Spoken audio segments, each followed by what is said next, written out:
ನಮಸ್ಕಾರ ಸ್ನೇಹಿತರೆ. Gurukul fun learning ಚಟುವಟಿಕಾಧಾರಿತ ಪಾಠ 59 ನಿಮಗೆಲ್ಲರಿಗೂ ಆದರದ ಸ್ವಾಗತ. Welcome to Gurukul Fun Learning. Today we are in class 59 of activity based learning.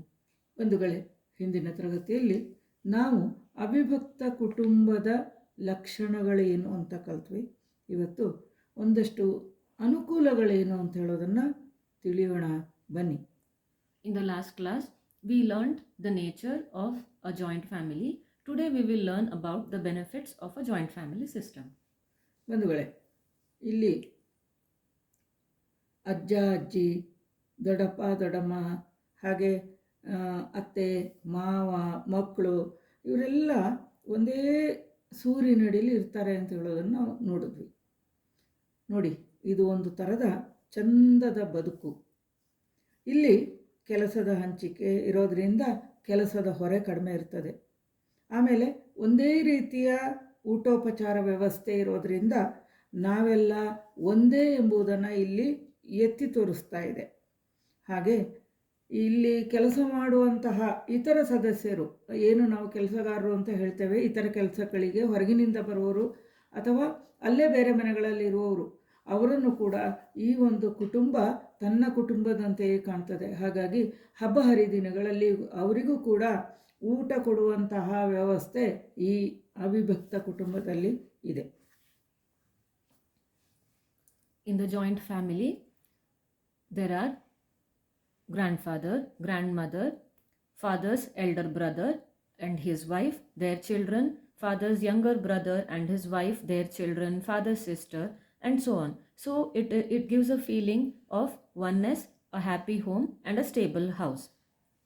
The work is equally distributed between the family members, so the burden of work will be less. Since everyone is served the same meal, it brings a sense of belonging and oneness. The house help or housemaids are also treated as family, so maids are also given the special food made during special occasions and festivals.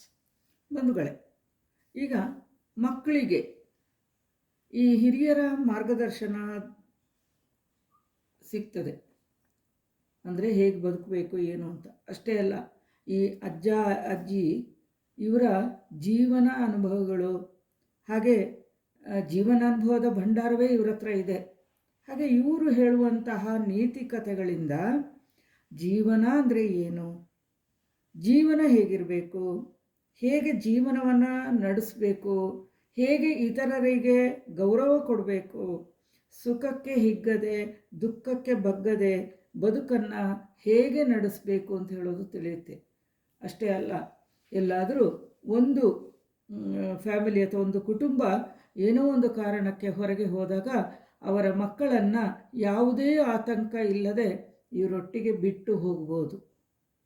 ಆ ಮಕ್ಕಳಿಗೂ ಸಹ ಇವರು ನಮ್ಮವರೇ ಅಂತ ಹೇಳೋ ಭಾವನೆ ಇರೋದರಿಂದ ಅವರು ಕೂಡ ಅಪ್ಪ ಅಮ್ಮ ಬರೋ ತನಕ ಅವರು ನೆಮ್ಮದಿಯಾಗಿ ಬದುಕ್ತಾರೆ. ನೋಡಿದ್ರಲ್ಲ ಬಂಧುಗಳೇ, ಅನುಕೂಲಗಳು ಇನ್ನೂ ಇದೆ. ಎಷ್ಟೇ ಅನುಕೂಲ ಇದ್ದರೂ ಕೂಡ ಅದರ ಜೊತೆಗೆ ಅನಾನುಕೂಲಗಳು ಕೂಡ ಇರ್ತವೆ. ಅವುಗಳು ಏನು ಅಂತ ಹೇಳೋದನ್ನು ಮುಂದಿನ ತರಗತಿಯಲ್ಲಿ ನೋಡೋಣ. ಧನ್ಯವಾದಗಳು. The children in the joint family get guidance from their elders. Grandparents give them knowledge from their experience of life.